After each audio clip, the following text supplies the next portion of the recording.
When I was already doing $1 million plus a month in rebuilds with this type of model, we're projected to do $40 million that year. As long as we keep doing it, we're not hurting anybody, we're okay. Now, having said that, nearly 700 marketing companies are on the chopping block after the Federal Trade Commission issued a warning. I heard the news about this, and boom, I pulled out, Jeff. Meet Anik Singal, digital marketing expert, who will help you advertise without getting sued by the FTC. I have been taking a beating like no one's business over the last 2.5 years. A lot of people know me and say, if this could happen to Anik, this could happen to me. I've lost probably about 10 to 15 million in the last 2.5 years. I paid $2.5 million fine, paid millions in discovery and legal costs, lost millions in opportunity cost. I'm not gonna change anything about how I reacted to receiving the FTC notice. When that thing happened, I should have just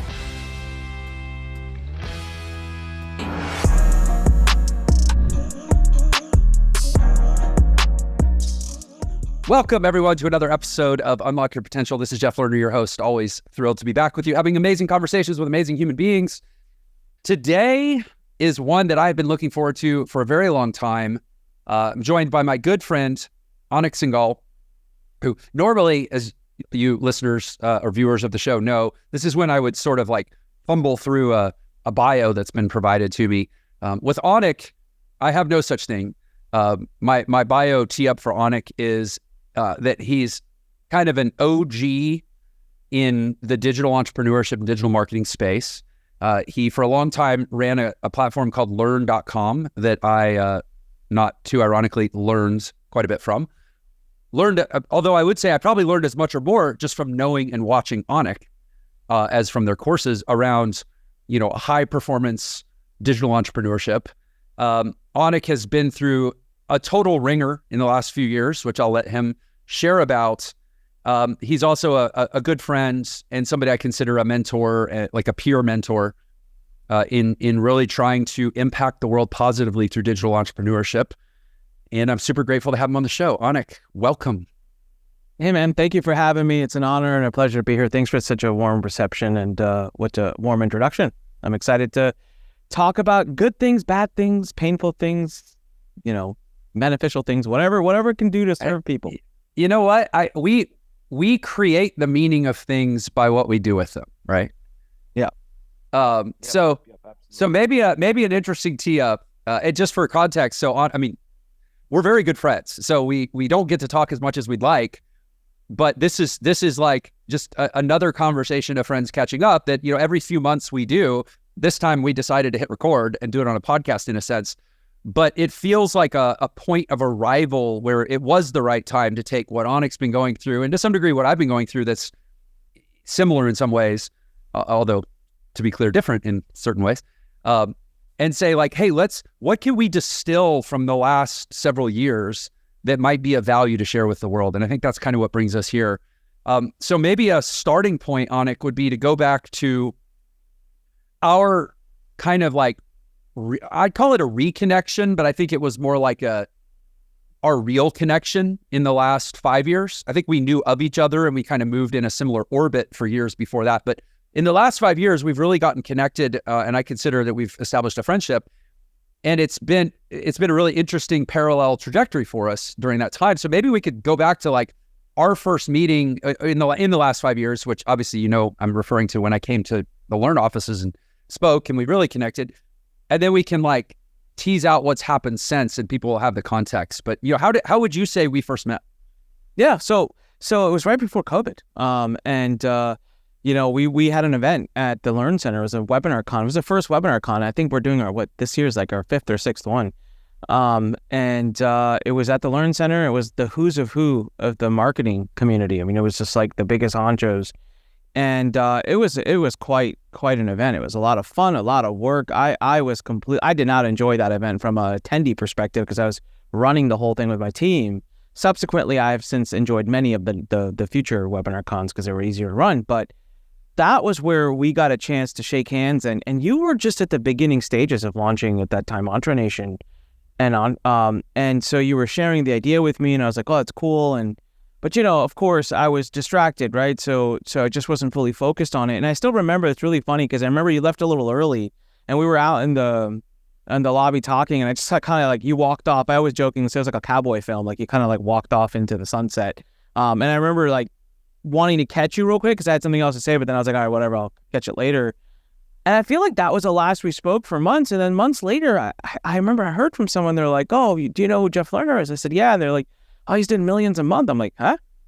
Like, I just met the guy like a few months ago, like, you know, and it was a little longer than a few months, just felt like a few months. And then I remember I messaged him like, wait, what just happened? And you're like, well, I spent a year testing different hooks, different angles, different things, and found one that, and then we took it, we ran with it, and we're scaling. And so to me, it was just like, wow, that's like the definition of hyperscaling, right? Like, it was like, so there's so much to learn from there. And I had you on my podcast at that time, and we talked about kind of the groundwork. Now, what I saw was that you did it in a matter of months, but then as you shared, it was like, this was planned, and there was methodical, strategic things happening for years that led to that. Mm-hmm. So that was how we met. And I think that's kind of where we started sharing notes, because we were both building publishing companies, similar industries, you know, facing similar type of challenges as being entrepreneurs, transitioning to a different role, trying to build the right team, trying to get out of our business.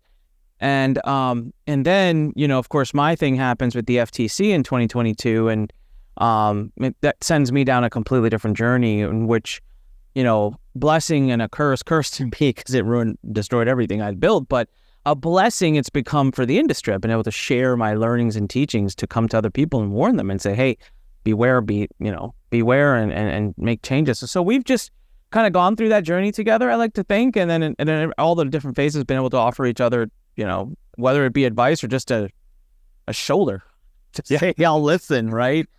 Which can be very helpful because entrepreneurship is a very lonely business, and I can go to entrepreneurs who are just getting started. They'll never understand the problems I have. If anything, they might judge me and say, oh, cry me a river, you know, you make so much money. I can go to entrepreneurs much bigger than me, and they'll be like, kid, you don't understand problems until you've been to my level. And then I can talk to my friends and colleagues and employees, and they'll never understand. So you got to find someone that's kind of in the similar walk of path that you actually like. That's the other thing, right? Like, they might be in that path, and that's not trying to screw you.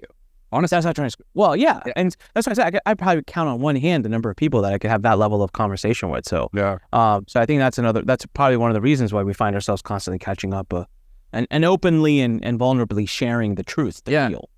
Yeah, I think there's at least three that come to mind, angles in which we align. And two of them are just specific to like scaling of, you know, entrepreneurial scaling. One is like revenue run rate. You know, it's like every zero is a totally different game. You know, it's like scaling from 100,000 to 1 million a year is kind of one game. Scaling from 1 million to 10 million is another game. And I guess there's the rule of 3 and 10. I forget who coined that. I think it was a guy from Rakuten or something. But anyway, there's like that the problems all reset at every 3 and 10 intervals. So it's like from 100 to 300,000 a year is one set of problems. From 300,000 to 1 million is another set of problems. From 1 million to 3 million. And you and I were both in the kind of 30 to 100 million attempts. You know, that was the next chasm we were trying to cross, and we were in it at the same time. And so that was one. And I think there's another one it's somewhat related, but it correlates to headcount or size of team, where it's like, you know, if you have a 100-person organization, you have a very specific set of tribal issues that are different than if you have 1,000 people. And we were roughly, you know, aligned in headcount, in growth, or in that. And then I think the third dimension, which is more qualitative, was like we both, and this is where I think there's a room for a lot of really like raw, gritty truth for us to share, is that we both come from a space where as you grow, one of the ways the game changes is in terms of compliance and more broadly, sort of ethics.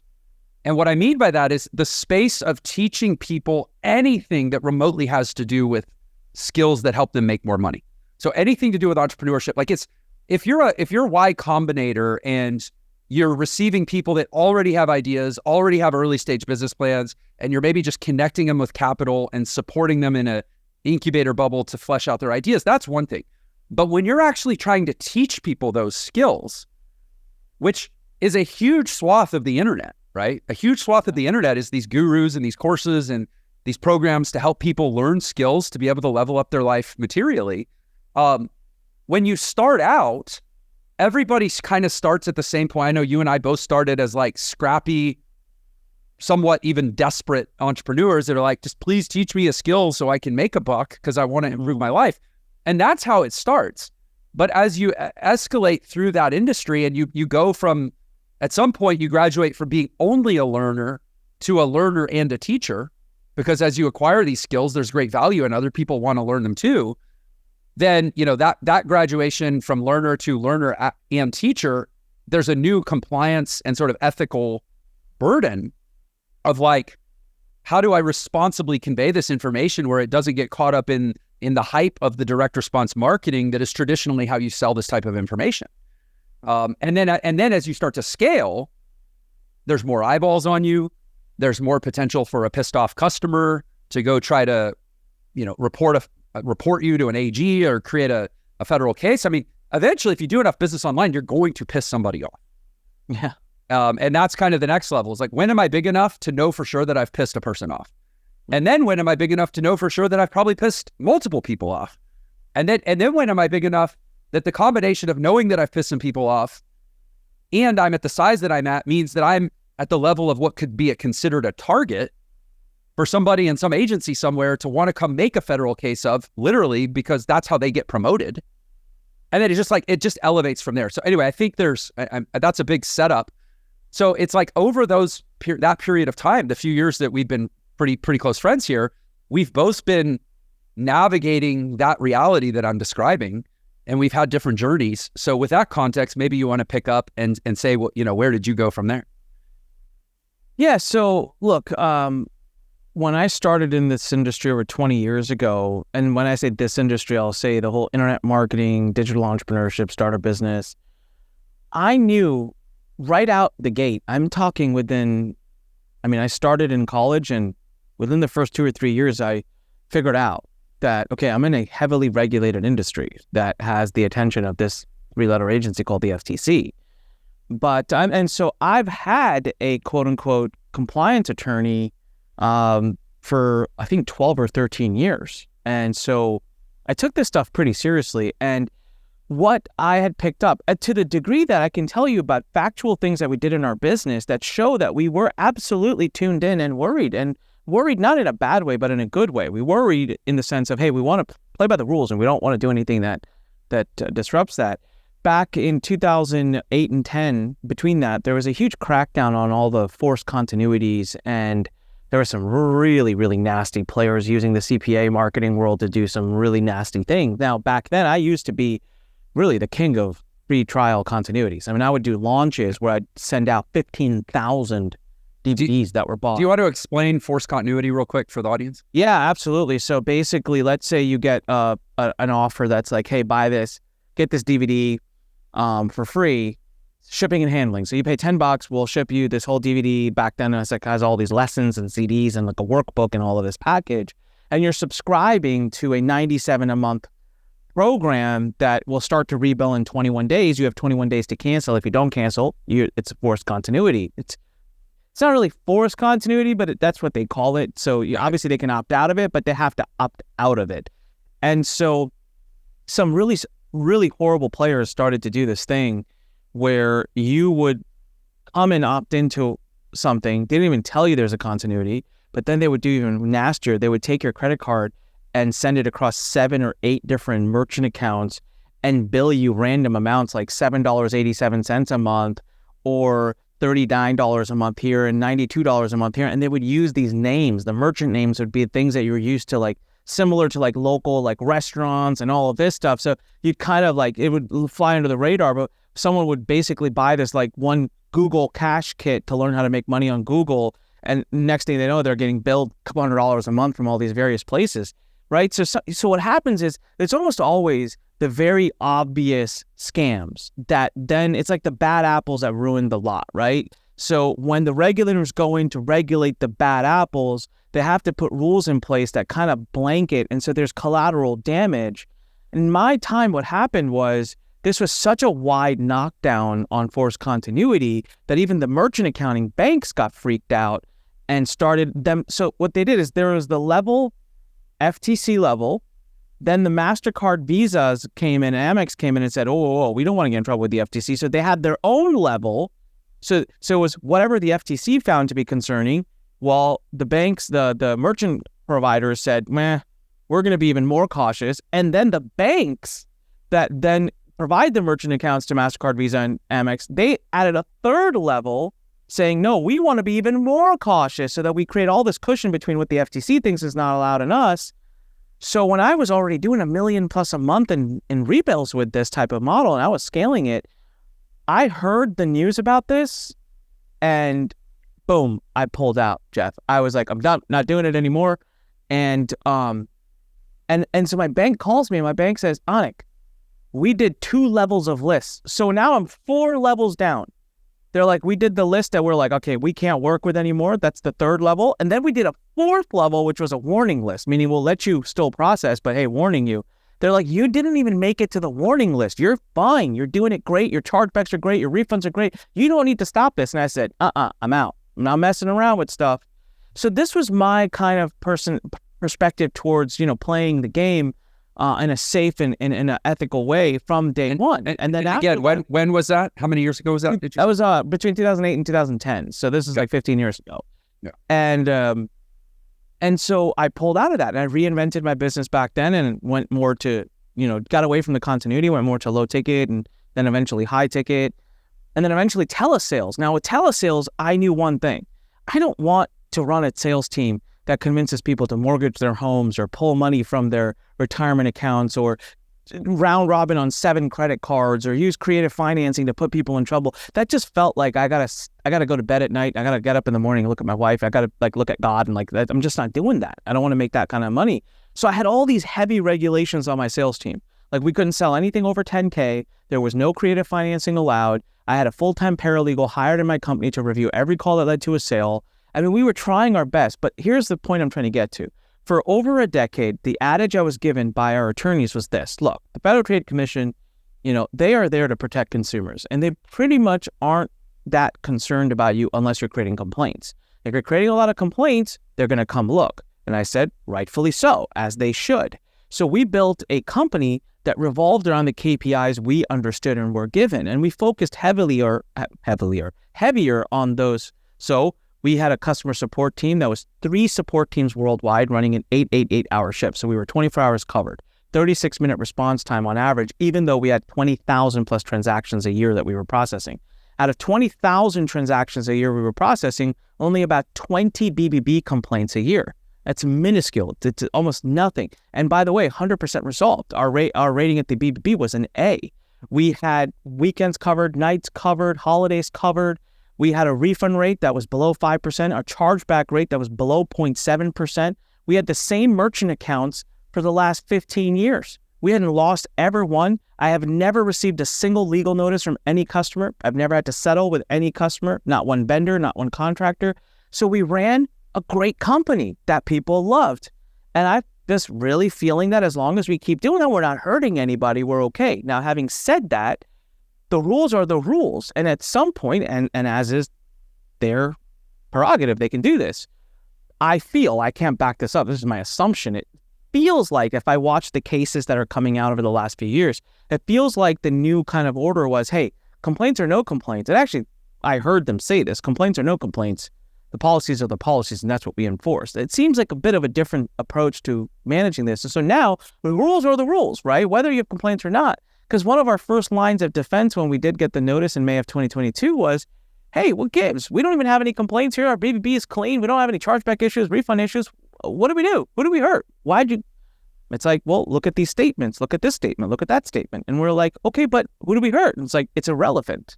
It's like, interesting. So we built, and I stand by today still. I say, I love what we built. We had an amazing team. We had amazing customers. We love our customers. And I've had people offer to refund me back the check that they ended up getting from the FTC. They're like, I don't deserve this, don't want it. I don't have a complaint from you. But nonetheless, we went through what we went through. It destroyed the company, not because the FTC destroyed it. The FTC sent us a notice to investigate us, but they never actually said we have to shut down our business. But I was a publishing company. 80% of my revenue came by other people's face and brand. And now investigations are confidential, so I don't have to disclose it. But that's not my character. if I'm not going to continue, Jeff, if I'm publishing you and I'm under investigation by the FTC, there is no chance I'm going to continue running ads with your face, asking you to do webinars and promote things, knowing well that they are watching everything we're doing, and I'm only putting your feet to the fire at that point. So Friday, I get the notice. Monday morning, 9 a.m., I call the team in, and in a very, very heartbreaking moment, we shut the company down. We're doing $40 million a year. We're projected to do $40 million that year at over 20% profit margin. We shut the whole thing down because I knew before I talked to these experts who I'm going to talk to that dictate 80% of my revenue, I'm not even going to get on the call with them to tell them this until I can back up the fact that I already shut it all down and I'm protecting them the best I know how. So had the business been completely different and built only off of my brand and my products, sure, there have been more pivots to be had. We could have kept certain parts going. But truth be told, Jeff, it's been the most painful 2.5 years. But my God, I'm starting to get to a place where I'm like, can't believe I'm saying this. It might be the first time publicly saying this. Starting to get to the place where I'm like, you know what? I'm kind of grateful that it happened. As crazy as that sounds, because the business that I was running was not a business. I know that sounds really weird, but I had very little freedom. It was very dependent on me. I couldn't put the right people in place to emulate me as well. And I had great people. It was copy driven. It was always needing to come out with the new thing, the next thing. We couldn't focus on just one product and tweak it and make it better. It had resistance. It didn't have this natural flow of referrals it was just a different business. I think it's an amazing lifestyle business for someone who wants to sell courses and make even a few million a year. But I was trying to stretch that to turn it into an enterprise, and it's just not built for that. And what I'm doing now, as we've pulled back and we're launching the next version of what we're doing what I'm doing as an entrepreneur, all of a sudden I'm rolling like, oh my God, this is what real business is like. Oh my God, like we can do this, we can do that. I can actually have this freedom. I can actually build something of tremendous value. I can stack wins. I can focus and obsess on one product. So it was 20 years. I have another good 20 years where I'm happy to operate or do whatever. Now that'll take me to 60. And then from 60 plus, I'd love to just focus on legacy and just, so I'm like, hey, what do I want to focus the next 20 years on? And it wasn't building another publishing company. It wasn't even close to it. I wouldn't, you couldn't pay me enough right now, Jeff, to build another publishing company. I don't want anything to do with it. I want to build something different. I want to build something scalable. I just learned a lot. I learned a ton. But yeah, I mean, I've lost probably about 10 to 15 million in the last 2.5 years. I paid $2.5 billion fine, paid millions in discovery and legal costs, lost millions in opportunity cost. We have a bunch of real estate that's gone defunct. I'm about to lose millions there potentially because of the interest rates. And so I have been taking a beating like no one's business over the last 2.5 years. But I know one thing, got to get up the next day. That's it. Got to get up and stay in the fight. As long as you're still swinging and you're in the fight, you haven't lost yet, right? You only fail when you quit. If you haven't quit yet, you haven't actually failed. You're just trying. You're still in attempt mode. And I believe in statistics. I believe in probability. I know the longer I stick around, I'm just going to tire the universe into submission and I'm going to win again, right? And I've done it before. I've been near this kind of point 2 or 3 times before in my life and I've always come out. Here's the crazy part. This is where it gets exciting and then I'll stop with my massive extended monologue. But the first time I built the company up to 3 million and then we almost went bankrupt, I came back and the company went straight to like 7, 8 million. And then we had another issue where we didn't go bankrupt, but we almost had to completely stop the company. That was in 2018. Then we figured that out in 2019, fixed it and sprang back up and built a company that got as high as 40 million a year. So I'm sitting here kind of excited thinking, what's next? Because my track record, if I'm in Vegas, I'm betting on me. My track record says something big is coming. And every time I've done this, I've pretty much tripled. It's a consistent tripling of where I was before it happened. A triple of 40 million is $100 plus million company, especially in the world that I'm playing in now, being SaaS and being something that has tremendous value. That would be a $1 billion company. And it's an enterprise. I mean, it's a B2B enterprise customer. B2B enterprise customer. Yeah. Yeah. So the multiple on that 120 million is going to be a lot bigger than the multiple. Yeah. It would be a $1 billion company. Yeah. It'd be a $1 billion company. So thank you for the extended monologue. There was so much, I feel like there were 8 suitcases in that monologue that we could pick which one to unpack. I mean, first of all, this whole regulatory capture concept where more and more, the bigger you get, business becomes this game of playing along with the government. And you can see why in certain industries, that literally becomes the game. Like you get to a certain size and it's like, okay, our next move is to organize a political action committee or retain a lobbyist or try to start influencing regulation, because that's just the world we live in, this Leviathan-esque government world that, I don't know that it's necessarily the best use of the half hour we have left, but there's probably so much we could say about the actual minutia of what it meant to, quote, ban forced continuity, because the government's very good at putting these labels on it that sound like consumer activism, but there were a lot of really, really legitimate businesses that are essentially became insolvent or impossible or even illegal because of the way their checkout forms were set up in a way that was not actually doing any harm to a consumer. I mean, essentially what they said was like the negative option, where it's like, well, if you have a continuity checkbox, it has to be unchecked by default, or else you're violating the law. And I mean, it was kind of draconian and absurd, but that's probably a played out, especially the COVID era. We don't trust the government anyway. So yeah, I have a simple solution here. People ask me all the time, "Hey, are you, are you bitter or upset with the FTC?" I'd be honest with you, no. Look, the people at the FTC who sat on the opposite end of that table from me were not my friends. We were rivals at that moment. We were on the opposite ends of the case. They're doing their job.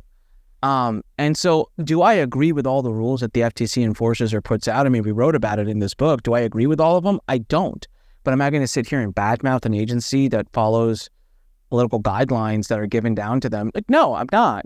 If I want change, guess what? I'm not a victim here. I can stand up and demand it and rally for it, and we can vote, and I can get active on that side if I want. And it's one of the best parts about living in this country is you can do that. So, I don't fault anyone for it. I don't agree with some of the rules. I will say this though, having been on the inside now and having read so many cases out of just pure hobby, right? Because I'm not a lawyer and everyone should know that.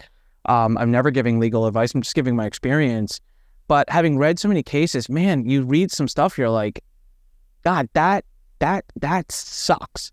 Like, that company really hurt people. And I think the only way the government can sometimes, it's just collateral damage. It's the best explanation I can give is they have to do a blanket policy, because at all costs, those types of, the bad players must be stopped, but then they make the blanket rule that has negative impact on the good players. But they don't have the time at the government to sit there and determine the gray of who's good, who's bad. They just don't have the resources and time for that. So they're better off just, let's make a blanket rule and move to the next thing. So I get it. And, it is what it is. And it's well, the blessing there is it's given me something to be able to serve the market with. So I'm doing it. So yeah, I agree. I mean, it's a philosophical, like a business ethics question that's probably not the best use of our time to dig down, but it's there, and it is a really interesting conversation to have over, I don't know, late night coffee or something sometime. But what I think is probably the more interesting, and this is idiomatic to me, right? Is like what did I really take from what you said, and what is that I think is the best for the audience to take from what you said. And it's funny, as you were talking, I pulled up your emails because I'm like, Anik. Because I'm always interested as I hear these crucible kind of hero's journey stories. I'm always interested, like, who did the person have to be in order to weather that the way that they did? Mm-hmm. And I'm like, Anik has been signing his emails with the same PS as long as I've been receiving them. And I pulled one up, and it says, at the end of every email that I've ever gotten from you, it says, PS, when life pushes you, stand straight, smile, and push it the heck back. Yep. And, it's easy to write words like that. It's a lot harder to live them when it matters. But based on you having made that a mantra for the last, I think I've probably been on your list for over 10 years. This is 20 I would say, years though. Okay, well, that's the guy that would go through what you've been through in the last 3 years and emerge the way that you have. Yeah.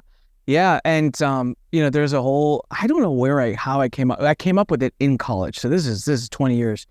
And I don't know why I came up with it, but it's meant so much to me that both my children, by the way, it's printed on a really nice and framed. That was my wife gifted that to me every time we had kids to put it in both my daughters. We just removed the word the heck back, and so it's push it back. But it to me is there's a huge psychological aspect to each element. So when life pushes you, which it inevitably will, people in your life, circumstances in your life, 100% you're going to have challenges and get pushed. Stand straight, because standing straight is a declaration of ownership, meaning you own that instance. You are not going to let somebody else control you around. So when you stand straight, you stand proud, you stand in control. You have control. When you smile, one of the most intimidating things you can do to someone who's trying to bully you or someone who's trying to hurt you is smile at them. It's literally one of the most intimidating things you could do to somebody because it shows they have no control over you. So yet again, it's just a small little flinch of your face shows to the alternate force that you do not control me and you do not get in here. And the last one was, once you've regained your ground, you push it the heck back. You push back. So you don't just take it, you march forward. So instead of being pushed back, you actually stop, hold your ground, smile, and you push forward. I say it all the time. It means the world to me. And it is exactly what I did when this whole FTC thing went down. And it's the same thing I'm doing when the real estate issues are happening. It's the same thing I'm doing when I almost died and was in the ICU for 92 days and had to have a surgery that they said 50-50 if I survive or not. I mean, I've had to do this for so long that to me, that's why I jokingly said, I have been through so many things and I've been through so much that I don't know much I can bet on in life, but every opportunity I get, I'll bet on myself. I just will, because I've come out of things and I'll bet on my family, my support structure, my friends. The other day, Jeff, I posted on my Facebook profile. This was so touching to me. It took me an actual hour to just sit back and process it, and I'm still processing it. So we have the new software, Complyly. It's not the sexiest thing in the world. It's about compliance. I've been told by many people, don't even bother. Don't do this. It's not going to work. And yet, of all the projects I've ever done in my life, I have never received the type of feedback, warmth, and support on this. I've never gotten anywhere even close. So I just went to my Facebook very innocently on my personal profile and just said, hey, we're launching an affiliate program for Complyly coming up here this week. Who's interested? I genuinely didn't expect anything. I don't even know why I posted it. It was like half in my sleep when I posted that. Last I checked, Jeff, we had 160 comments of people saying I'm in with some pretty big players who could drive some volume.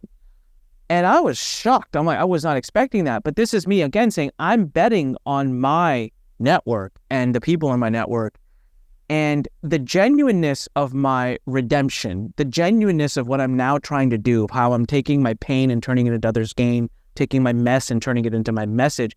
People recognize that. People see that. And people want to get behind it. Even the naysayers and the haters eventually get quieted. And so that's what's happening here. So it's like in that little phrase, right? There's so much wrapped up. What happens when you stand straight, smile, and push it the heck back is that other people around you see that, they get inspired by it, and they want to rally around you. And it's happening right now. You can watch me and actually see that happening. It's so cool. Yeah. So this is what I wanted to dig into. I have my own saying that I didn't originate. Mine's a Jim Rohn saying, and I have it tattooed on my arm right here. And it says, don't wish it was easier, wish you were better. Yeah. And it's the same thing. It's living life by this doctrine of like challenges exist for my benefit. Yeah. But only if, there's the big 5 personality traits, openness, conscientiousness, extroversion. What is it? Ocean. Openness, conscientiousness, extroversion. I'm forgetting the A. And then the last one's neuroticism, which is like the thing you don't want to be. But those first 4, it's essentially a prescription of how to be in the world so that when you're called to level up, to be able to become the person who can push through and overcome and even just survive a challenge. Like if I was to say, what is my business now? Why do I exist in the world? And what is my pivot that I've made in the last couple of years? It's different from yours, but it's similar in the sense of like that when you shift I'll just finish that thought. For me, it's been after years of teaching people entrepreneurship. What I've realized is the variable in successful entrepreneurship isn't the quality of the entrepreneurship training. It's the quality of who the person has become. And so the shift that I've made is I've actually gone away from being explicitly an entrepreneurship training company and actually being a personal development company that in a very unique way still has entrepreneurship underneath it, because practically speaking, most people can do all the personal development in the world, but if they don't figure out how to make more money, they're still very limited in their options. And so we've fused them, but that decision to make that shift in the market, and it's kind of the same as you, where people are like, dude, you can't sell personal development. Nobody wants to pay for that. Just keep focusing on the make money piece. And I'm like, yeah, but I have evidence that supports that the people that actually make the money are the people that focus on personal development. So regardless of whether it's easier or harder to talk about, it's the right thing to talk about. It's the right thing to lead with. And so I'm going to do that.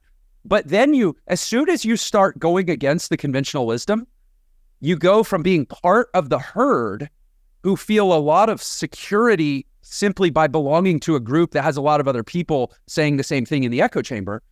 Now you're out there as a category of one. And that's terrifying. Yep. It's also the common denominator of every human being that's ever done something that mattered in this world. And so being the person that can make that leap when the time comes, I think that's all anybody should ever be focused on for their life. And so my interesting question to you is, what created that version of you that was that version when that time came that has led to what you're doing inevitably now? Because it's interesting enough to talk about what you're doing now, but what I'm asking is, what made you the person that would? Hey there, it's Jeff. So real quick, I want to let you know about my text message community. I use text messages to provide unique value to the Unlock Your Potential community. These texts could just be random thoughts. It could be letting you be the first to know about an event I'm planning, maybe giving an update on a special I'm running or some free training that I host for my community. Anyway, just shoot me a text to get subscribed to the list. The number is 702-996-3926. Again, that is 702-996-3926. Let's get back to the podcast. Yeah. So halfway through my investigation, I had a genuine moment, a heart moment, where I said, oh my God, people don't know this stuff. I've been in this industry for over 20 years. I had a full-time paralegal. I have a lawyer who I've probably paid over $1 million over the last 10, 12 years to. And I didn't know this stuff. How do I not know this? Why is this not taught? What the hell? Right? And I remember being completely perplexed and thinking to myself, pure mission driven. This is why I'm telling you, if you could change your focus from making money to making impact, I know that sounds so cliche, but I'm a living testament of how that changes everything. It changes the way people perceive you, the way people support you. It just changes everything. So I immediately said, I got to write this book. I got to write a book with just the rules in it. I got to write a book with my story in it. And so I, at that time, was transitioning to a new attorney who is my partner in crime on this book. Greg Christiansen happens to be, in my opinion, one of the best compliance attorneys on the planet. And I asked him way back, I said, hey, when this case finishes and closes, would you please write this book with me so that we can tell the world about this? And he was like, I'd love to, yes. And we, sure enough, we did. This book was very difficult to write. I wrote most of it myself. You could almost even say I ghost wrote on behalf of Greg, and then it was his education, his knowledge. But it was very difficult. It took 6 months.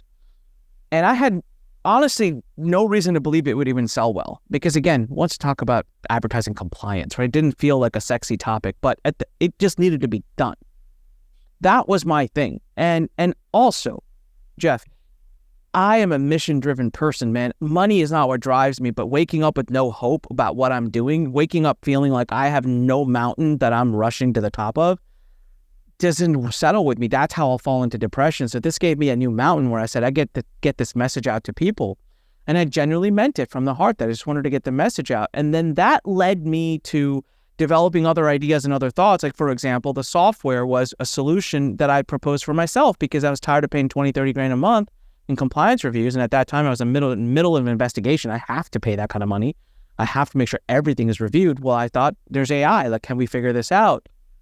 Thought it would take 3 months. It took me over 1.5 years, but finally we did it. And in that process, what's happened is people feel the heart, people feel the genuineness. And so they get interested. They hear the story. A lot of people know me and say, if this could happen to Anik, this could happen to me. And that opens up a lot of doors for them to pay attention. So in the end, that's what it was. It was just a desire, a true desire to just help, a true desire to just say, let me get the message out. And then the market received it well. And it didn't receive it with flying colors. This funnel didn't always do well. I'm having to apply what I've learned in marketing as well. But mostly speaking, it's had so much smoothness to it because it's unique. It's my own. I'm one of one. But you know what? Here's the thing about our market now. Very few people in the world are going to have my story. Yeah. Okay. Even fewer are going to have a desire to and the courage to openly speak about it every day. Even fewer are going to be so liked that people would even be willing to hear their perspective. So I'm really, when it comes to the people that have gone through this experience, the story, which is such a big part of our mission, I'm one of one. Number two, so now moving to the second thing, the attorney. I can't teach this stuff myself. I don't know this stuff, but I'm partnered with Greg Christiansen, who's been doing this for 20 years, who is a boutique firm, his own boss, doesn't work for a big firm. He's probably one of the top 20 or 30 compliance attorneys. All of the other 19 or 29 work for big firms. Hence, we could never have done this together because the big firm would stop it. So now I have got this partner on my side that other people can't have. And the third thing is that we've developed things now that take a long time to develop. So I'm in a true interesting space now where I get to wake up every morning and know that I'm genuinely helping people. That is such a great feeling. I get to wake up every morning and I'm talking to the right people. I'm talking to the people that energize me about the right topic. And I know that I am literally, this is like, I would be doing a disservice to the industry if I didn't do what I'm doing, because I'm the only one in the industry that can do what I'm doing. I'm the chosen one for this, right? It's like, I get to do it and that makes me happy. It makes me excited and it makes things fun. And it gives my team, who's been through complete crap for 2.5 years, gives them inspiration, motivation. And I'll tell you, man, it's supernatural. Jeff, here's what happened, all right? I don't want to get all godly on people, but I wasn't letting go of the marketing training stuff. I still kept thinking, well, I've accrued some debts. That can make quick 1, 2, 3 million. Like I'm going to, but everything I would do was so disheartening. I'd launch something and it just wasn't doing as well as it used to. And I used to be able to sell like marketing stuff like this. I've got credentials up the yin yang. I'm good at selling. I'm good at talking. I'm good at copy. What's going on? It was feeling supernatural, being honest with you. And while I'm doing that, the stuff on the compliance business also just wasn't going that well. But every third day I had this feeling, this looming feeling that God's telling me, I need you to go full in on this. Have that faith. Go full on this. You got to let go of the other things. Well, I can't. That's what I know. 21 years. This is what I have. So finally, a couple weeks ago, I just chose to do it for a multitude of reasons, personal, professional. I cut and I said, we're just focusing on compliance fully. Jeff, the cost per acquisition on my book dropped by half overnight. Wow. Tell me that's not some form of, I mean, by making that commitment, we have conversations lined up for the next 2 weeks with some of the biggest B2B type companies. People are just falling into my lap now to help us with this and help us with that.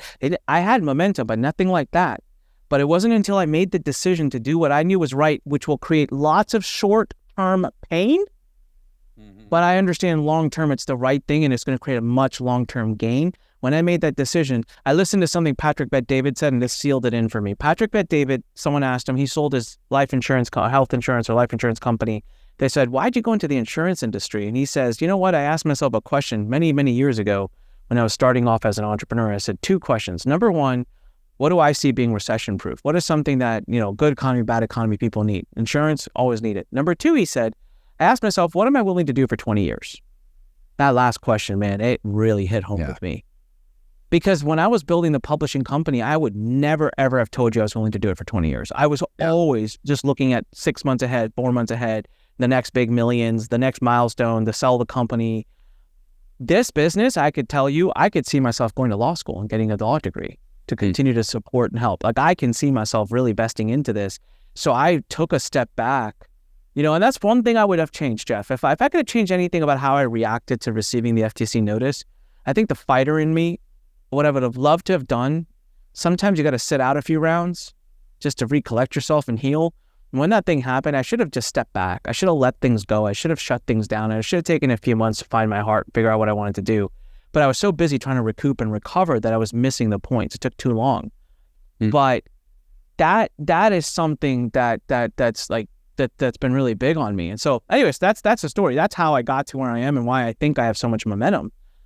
Is that I genuinely am not out here for the money. I mean, I'm not making any money right now. I'm burning money every month. I'm losing more money now than I've ever in my life, every single month. But I live off faith and I know that this is the right thing to do. And when it does turn back around, which is starting to, whatever I'm losing today will be literally a speck from 40,000 foot overview. I won't even go tell. So, again, 8 more suitcases to unpack. As you were speaking and you started talking about that moment when you kind of knew what you needed to do, a quote came into my mind, and I went and Googled. If you saw me looking off to the side, it's because I was Googling this quote that was germane to what you were saying. And it was Buckminster Fuller, the famous chemist who invented the geodesic dome configuration that is, architectural now, but he was a genius chemist and inventor. And he had a quote about what is our job on planet Earth? Like, what is, we all think of ourselves, well, I work for Amazon or I work for FedEx but first and foremost, we are part of a human species that is employed in the doing and being of existing on planet Earth. And what is that job? And he said, find what it is that needs doing, that you know something about, and that probably won't happen unless you take responsibility for it. That's right. Powerful.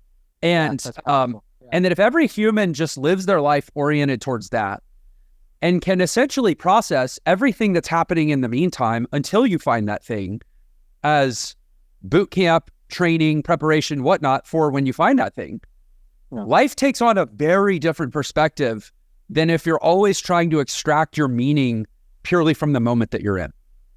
And love it.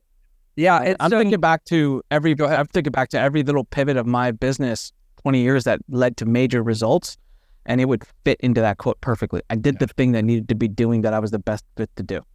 And so I think that the risk, and I'm speaking to me 20 years ago, and maybe to you, I think you've been at it longer than me, maybe you 25 years ago or something, in terms of digital entrepreneur version of self. And it's like, when you reach that inflection moment where it's time to figure out the next bigger thing that you're now the person that's qualified to take on, do not delay and do not fear the price tag. And so you had to basically burn down a $40 million business, and you willingly shut it down the day you knew that there was a problem. Yeah, I will tell you, I'll share with my audience, first time I've shared this, that in the last year, I have ripped my platform Entra down to the studs. We've gone from being a $5.5 million a month business at our biggest. So we were creeping up towards a $70 million run rate. I'll just say that we're less than 10% that size. We're more than 90% smaller now. And and I've spent almost $700,000 so far this year as of August 28th, keeping the thing afloat as I transition into what I'm doing now. It has been brutally hard, especially, and I know you can relate to this, when you always know that if I didn't put so much pressure on myself right now to level up to the person that I can now become, and if I was just willing to do things the way the old version of me would have done it, I could remove all this pressure in a heartbeat. Yep. But that's not my calling right now. And so the fortitude and the ability, I think that a lot of it, Seth Godin has this book called The Dip that the audience, I encourage you to read. It's a really short read, but it's basically about how to know when to say when. And that when you do say when, if you're really an entrepreneur, you don't try to hedge your bet. Like you didn't say, oh, well, it's a $40 million a year business. Let me see if I can just pull it back to 20 so that I can still kind of keep things afloat, but also pivot. No, you said, I'm going to do whatever I have to do because I'm playing the long game. That's what I've done. That's what you did. But it's freaking hard to be that way. But actually, I didn't right away. I've been trying to hedge for a while. And I'm telling you right now, it does not work. Yeah, that's what you were saying. For a while, I pulled back. I pivoted to a different space, but I wouldn't let go of that industry. And then I still looked to it to do the things it had done to help me get this done. And then I will come fully focused. And I did that for a couple of years until I hit an inflection point of like, I just can't keep doing this. And I'm burning money and I'm not very happy. And do I even love this business I'm in? No. I mean, it was astoundingly within seconds, like, hell no. So then why are we doing it? I mean, that was my beautiful wife who had that moment where she just looked at me. She said, then why are you doing it? I said, well, babe, we got this and this. And she goes, who cares? We'll figure all that out. But if you're getting up every morning and you're not astoundingly happy, then life is too short to live that day. And I'm like, you know what? the hell of that. You're right. So when I finally decided no more hedging, all in, right? I'm going all in. I trust myself. I've been constantly saying I bet on myself, but then go ahead, bet. And that's been since the day we're filming this, it's been like 2.5 weeks, Jeff. It's been 2.5 weeks. And I'm telling you, man, I am happier. I am loving, I'm still burning money. Doesn't matter to me. I'm super excited. And the momentum in the right direction, we are stacking wins now in the right direction. And you can just see the morale of the entire organization starting to come back up now. And it's crazy what happens. But that was a decision only the leader of the organization, myself, could make. I had to make it, and I had to march that down. And I'm glad I did. And so, yeah, no hedging. What a beautiful message. Have you always had the ability, like I'm more and more as I do this, as I become a leader and a teacher of human development across, different categories, let's say, I more and more my central thesis is it all comes down to our ability to regulate our own nervous system. So yeah, 100%. Have you always been the person that could stomach this? Or tell me about becoming that version of self where why aren't you neurologically hijacked, like having a panic attack all the time right now? Yeah. No, I was 13 years old. So this is my dad. My dad built this into me. And at the time that I was younger, I hated it and thought he was really mean and that it was horrible. And I can look back right now and tell you that I am so grateful for it. And it built tremendous character. And my dad was really hard on both my sister and I growing up. But now he's like my best friend. I mean, like literally, we were so close. But growing up, it was like study. I took my SATs. I took a SAT in 6th grade. That was the first SAT I took. I mean, I was in Sylvan Learning Center. I was in tutoring twice a week for 5 years. I used to go in 7th grade. I would go to Sylvan Learning Center twice a week and sit with 11th and 12th graders at the table. My dad had to negotiate with them and convince them to let me be there. And I was taking SAT classes, SAT prep classes. He was hard. Like when, weekends, like you had one night, be back by this time. Weekdays, I had to do my homework plus a bunch of his homework. He'd come back from work every day. And now I can respect what he must have felt and how tired he must have been. But he would sit with both my sister and I, and he would go through our stuff. And sometimes he'd lose his temper and get really upset. And I'd be super upset at why is he so upset? But now I understand he was carrying the whole family, the whole stress of everything, and still showing up for us and making sure. Well, I am who I am today. The work ethic I have is because he wouldn't take anything but greatness. So even when we did good things, he didn't unnecessarily celebrate the crap out of it. He said we could do better, and it's made me that way. But then when I was 13, I started having some serious health conditions, and it damn near killed me. And I got diagnosed with Crohn's disease, and it was a really trying time. And I got to tell you, man, I mean, I powered through it. I never let it hold me back. I mean, heck, the first year of high school, I had that condition, which made me so, overweight, and because of all the drugs they had to give me, I came back. I couldn't even make the tennis team that first year. I literally got cut from. There was only 2 people that didn't make the team. I couldn't even make team C. I got so pissed off about that. I said, the hell with that. The next year, so this is exactly 1 year later, I worked so hard during that sophomore year. I had special coach, I had classes, I practiced my own. I used to get up at 6 a.m. before high school, go down the street and just practice serving. That the next year I made it. Not only did I make the team, I was number 4. I was playing singles. I was literally seed number 4 for the high school. Like I jumped up like 12 spots.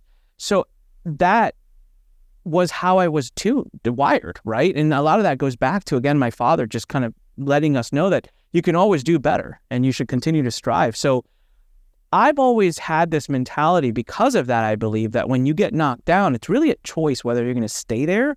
I also am a logical person, Jeff. So if I'm sitting here, I have a choice. I can either sit here and moan and groan about what's happened to me, how unfair it is, and look at all these other people doing all this stuff, and look at what happened to me. And sometimes I have moments of weakness where I look at someone and say, well, why? Dang it, and I compare. But I know that every minute I spend thinking that way is a minute wasted me solving the problem. And so I can either look forward or I can look backwards. Well, there's absolutely nothing I can control about the past, but there's everything I can impact about the future. So it's just a logical decision, right? Like I'm not going to, you're told there's 2 cars. One car, beautiful car, it's a Ferrari, looks great, doesn't move, doesn't even turn on. It's a dead weight. The other car is this car, but You can drive it around, whatever. Hey, Anik, you need to get to this party. You've got 15 minutes. Which car do you want to drive? Without fail, I'm going to say the one that's working, not the dead weight one. That's how I look at where do I want to spend my time.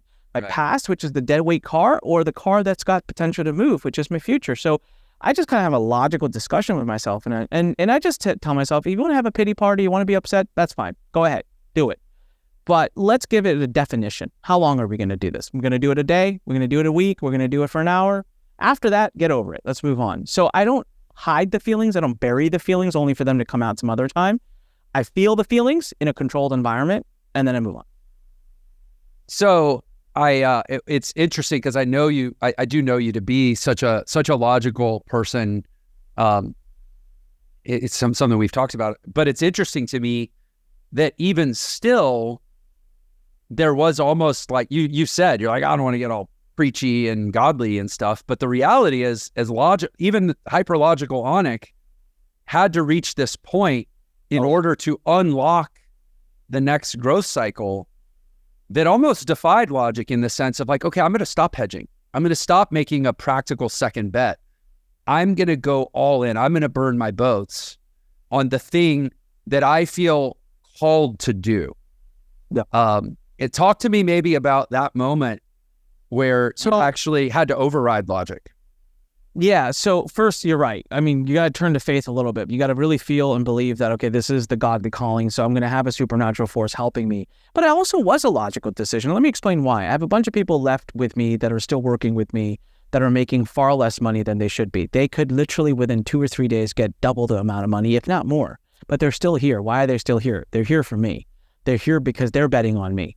And they're here for the bigger vision. They're not here so Anik can build another info marketing company and make multi-millions a year. That's not what they're here for. They're here for stock options in a company that could eventually go out and exit for multiple hundreds of millions, if not $1 billion, where they get a certain portion of that. So when I looked at myself a few weeks ago, I said, well, am I actually doing justice by them? Am I actually spending all my time and energy on this? No, I'm not. Well, that sucks. Then I should either let them go so that they can go off and live a better life and have better results and not be in this muck and mire, or I should honor their sacrifice and actually give it a fair go. Number 2, all right, you're spending all your time in this hedge. You're spending all your time trying to make this info marketing and info business work. Anik, is this what you even want to be doing in the next 2 to 5 years? Oh, hell no. Well, then why are you spending even 2 to 5 days on it? It doesn't make any sense. It's like dating a girl that you absolutely know you don't want to marry one day. What are you doing? Why? Yeah. Right? There's no answer to that question that's kosher.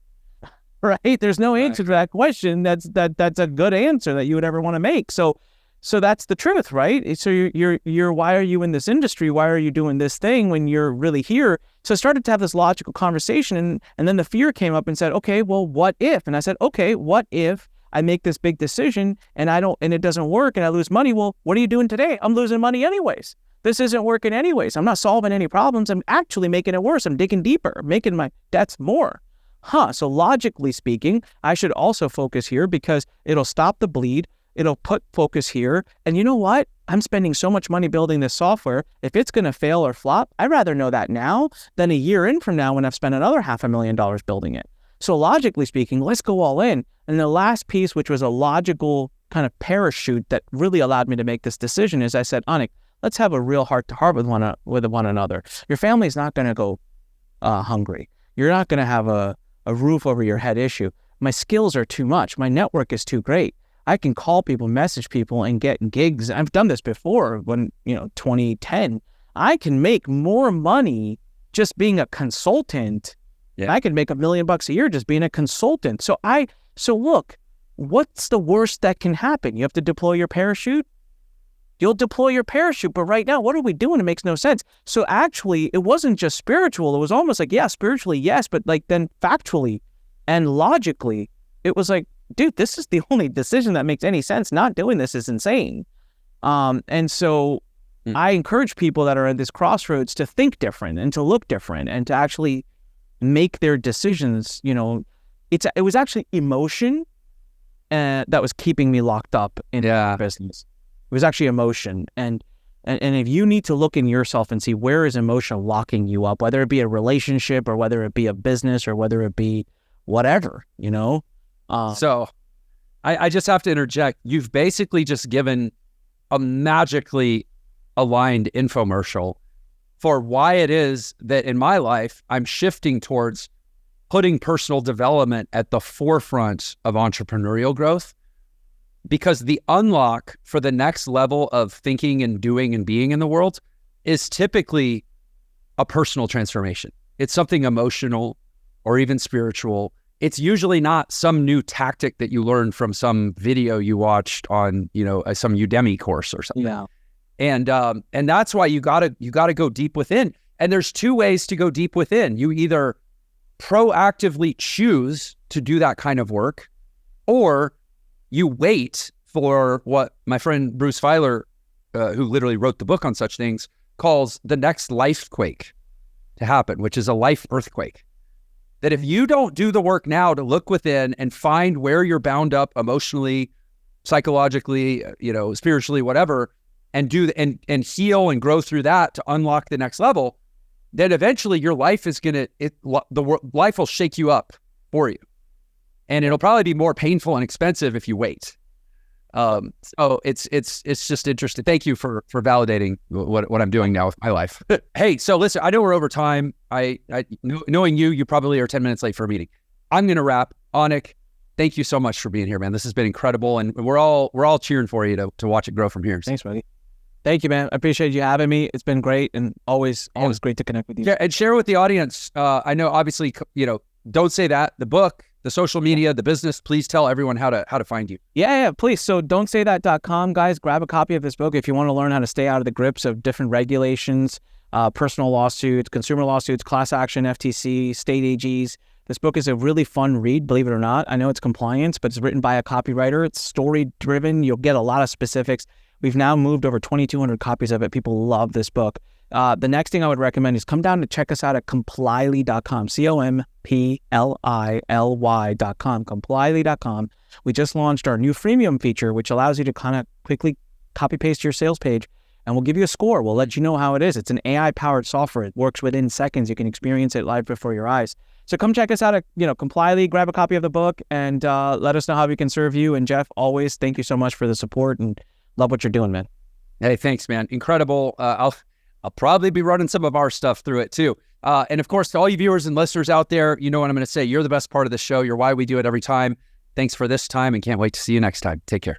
If you loved that episode, then you're definitely going to love this one. Check it out.